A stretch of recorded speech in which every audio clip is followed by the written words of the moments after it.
24 नवंबर साल 1971 शाम के करीब 7:30 बजे जब एक बोइंग 727 हवाई जहाज पोर्टलैंड से सियाटल शहर के लिए उड़ान भरती है। यह उड़ान कोई ज़्यादा लंबी होने वाली नहीं थी। आमतौर पर पोर्टलैंड से सियाटल जाने में 1 घंटे का ही समय लगता है।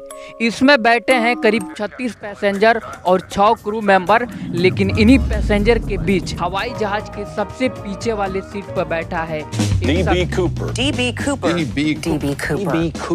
डीपी कूपर, एक हाईजैकर, और उसके हाथ में एक सूटकेस पड़ा हुआ था। प्लेन में बाकी पैसेंजर को इस बात की भनक भी नहीं है कि इन पैसेंजर के बीच एक हाईजैकर भी शामिल है।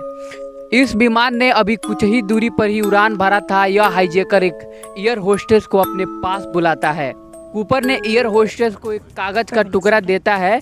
उस एयर होस्टेस का नाम था फ्लोरेंस स्केफनर।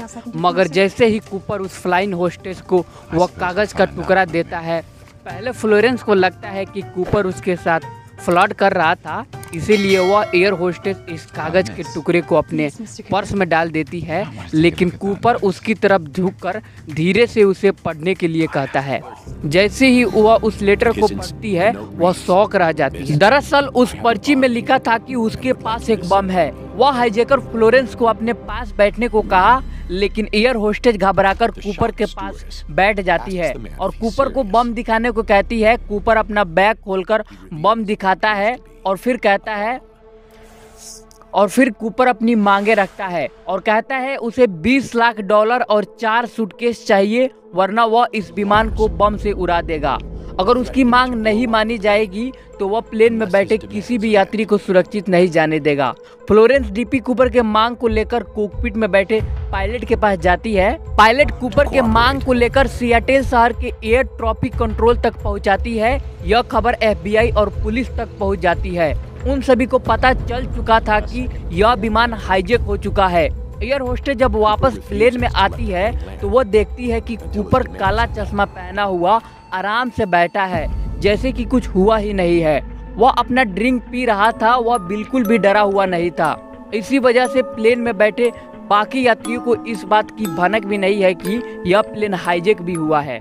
दूसरी तरफ इधर यात्रियों की जान बचाने के लिए FBI द्वारा डीपी कूपर की मांगे को मान लिया जाता है, लेकिन यहाँ पर ऑफिसर द्वारा एक चाल चली जाती है। सभी नोटों को सीरियल नंबर नोट किया जाता है ताकि बाद में कूपर को आसानी से पकड़ा जा सके।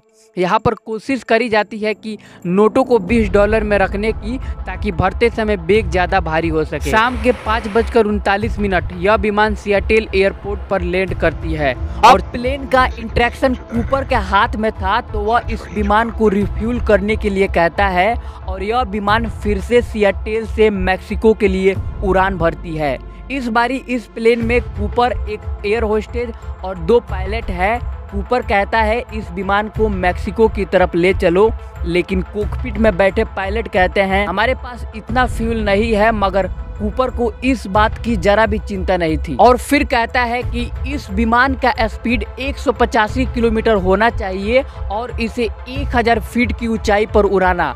पायलट कूपर के मुताबिक इस विमान को उड़ाते चलते हैं, मगर अब आगे जो होने वाला है वह अनबिलीवेबल है।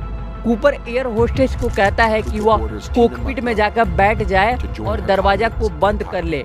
फिर कूपर पैसों का बैग पैराशूट के साथ सीढ़ियों से उतरकर 1000 फीट से छलांग लगा देता है।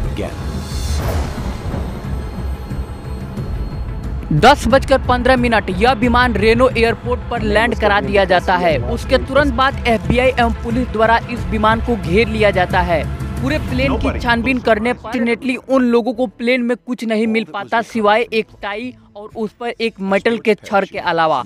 4 में से 2 पैराशूट मिलते हैं। FBI कूपर के सारे सबूतों और वह लेटर जो एयर होस्टेस को कूपर ने दिया था ले जाते हैं और जिन लोगों ने कूपर को देखा था उससे कूपर का स्केच तैयार करते हैं। फिर उसके बाद कूपर जिस लोकेशन पे जंप किया था उस इलाके के कुछ किलोमीटर तक छानबीन, नदियों एवं जंगलों में महीनों तक छानबीन चलती है, मगर कुछ पता नहीं चलने पर FBI इस केस को क्लोज कर देती है और लोगों का इंटरेस्ट लूज हो जाता है डीपी कूपर को लेकर।